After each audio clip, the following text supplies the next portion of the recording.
la Comisión Federal para la Protección contra Riesgos Sanitarios autorizó ahora, el día de hoy, el uso de emergencia de la vacuna de Pfizer contra la COVID-19.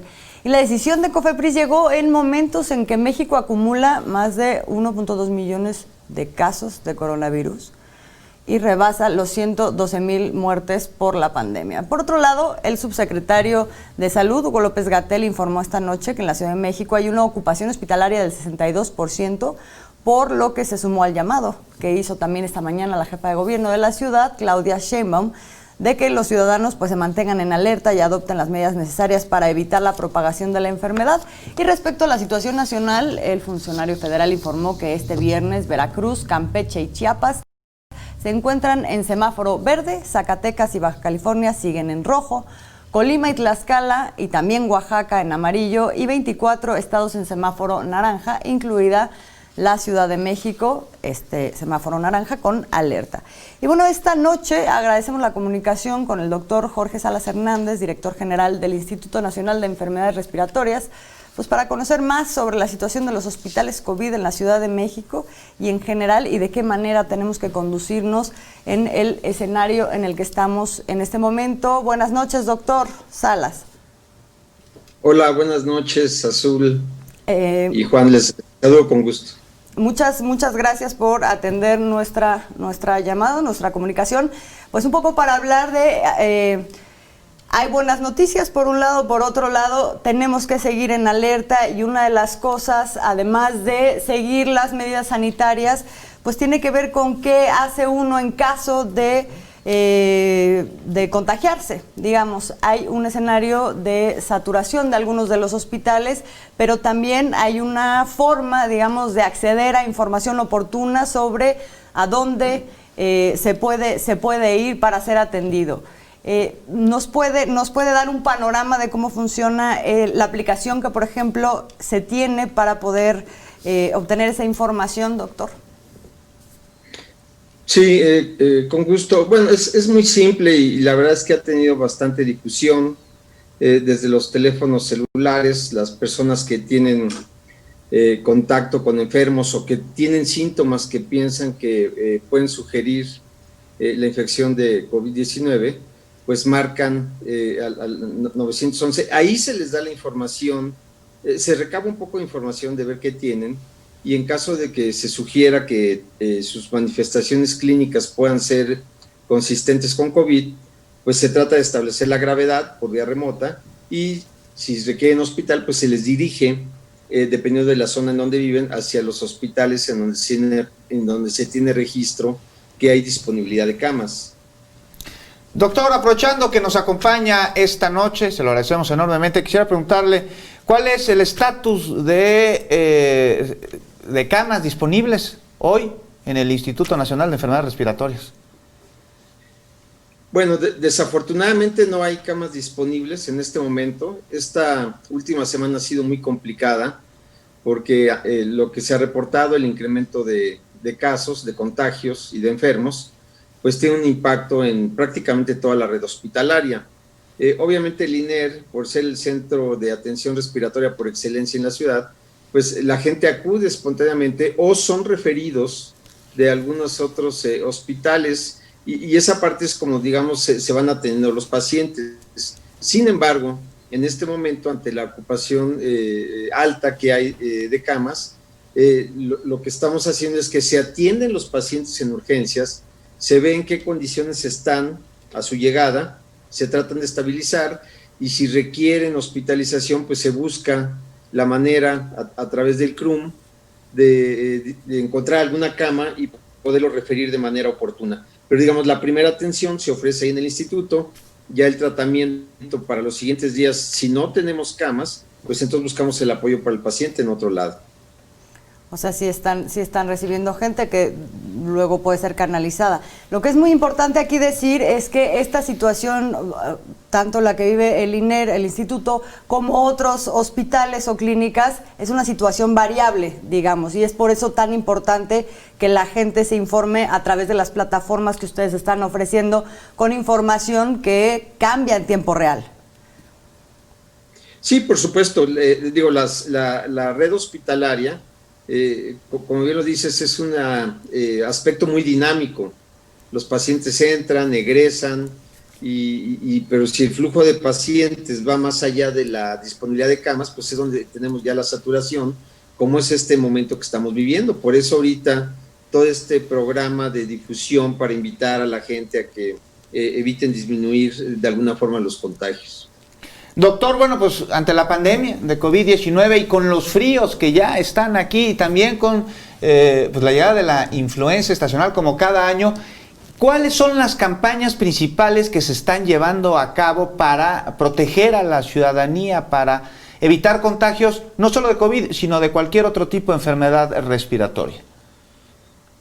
Bueno, la protección respiratoria es lo que se ha venido hablando desde hace varios meses a raíz de la pandemia de COVID-19, que es el uso de cubrebocas, el estornudo y el toser de etiqueta, es decir, hacerlo con la parte interna del brazo, del codo, la sana distancia, el evitar o favorecer el distanciamiento social, porque esa es una manera, digamos, muy práctica que se pueden evitar los contagios. Y eso es para cualquier infección de vía respiratoria. Claro que ahorita, si este virus es más agresivo, por eso las medidas se intensifican. Eso se tiene que mantener siempre. Ahorita se ha hecho con COVID, pero en otros años se hace en esta temporada para cualquier infección respiratoria y particularmente para la influenza. Entonces, no es algo nuevo. Yo creo que todos aquí en el país conocemos estas medidas, pero a raíz de esta pandemia se han intensificado y, digamos, ha sido un programa pues de todos los días.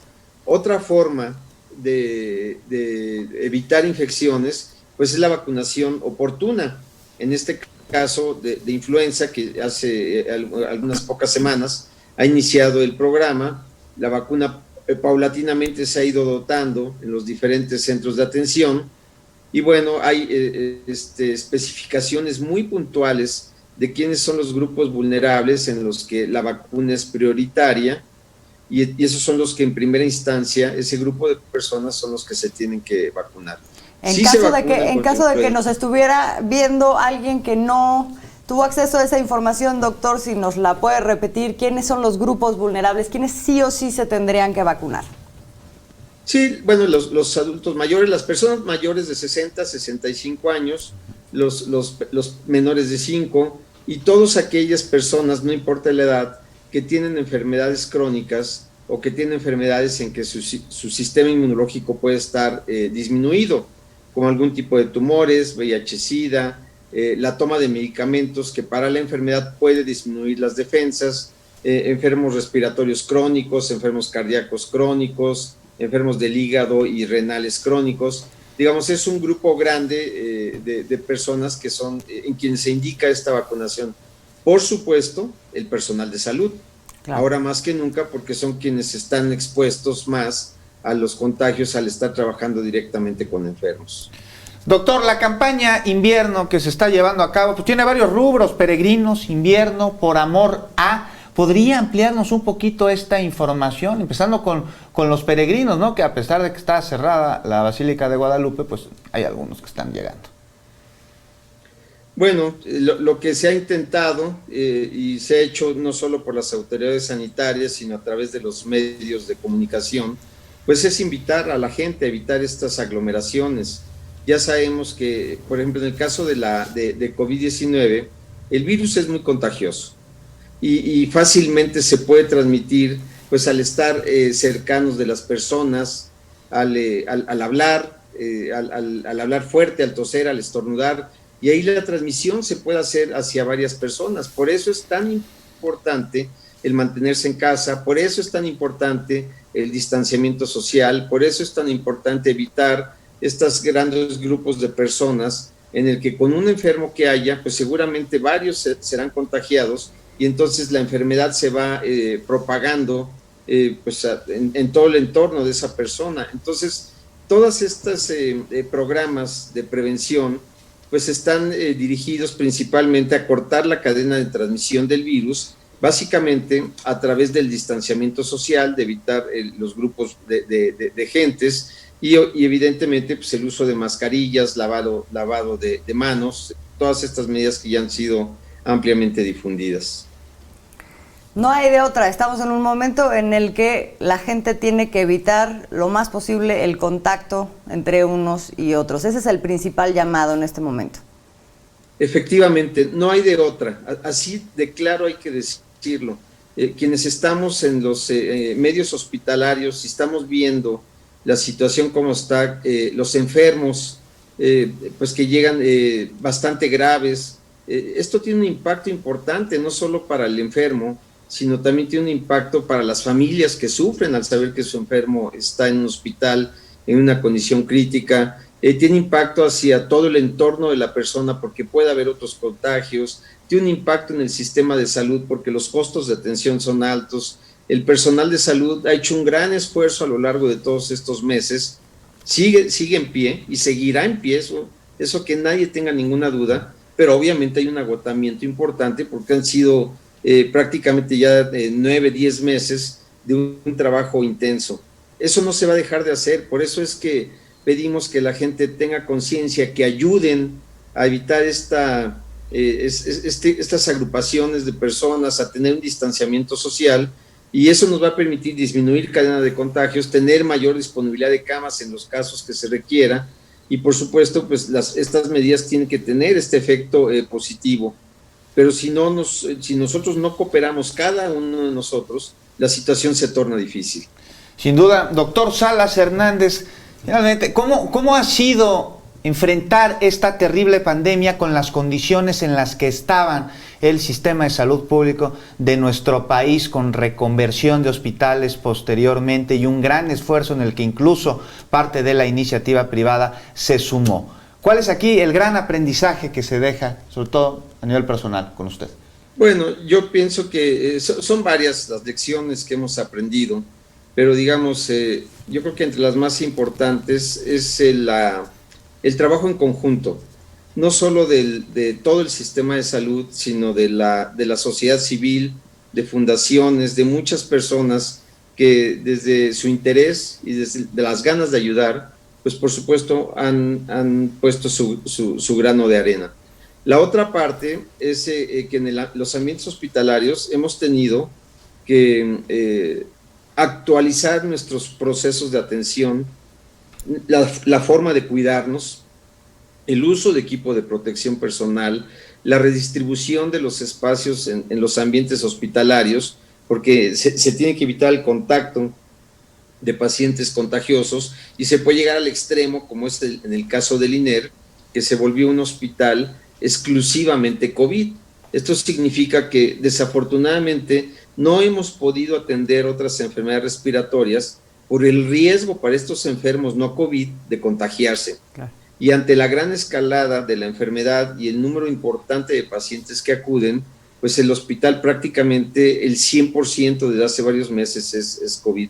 Entonces, todo esto requiere una organización, requiere una planeación, una visión futurista de cómo se pueden presentar los escenarios, y por supuesto, este es un trabajo multidisciplinario en el que mucha gente está participando, desde quienes ven directamente pacientes hasta quienes tienen la misión en los hospitales de mantener insumos, de hacer gestiones, organización de trabajadores, etcétera. Aquí creo que no hay espacio para que alguien falle, y creo que eso en muchos hospitales se ha hecho de manera excelente, y los resultados es tratar de ofrecer la mejor calidad de la atención para los pacientes que están tan graves.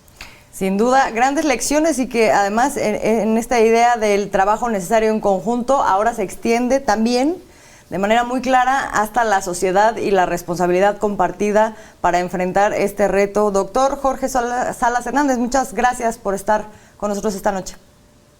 Al contrario, gracias por la invitación.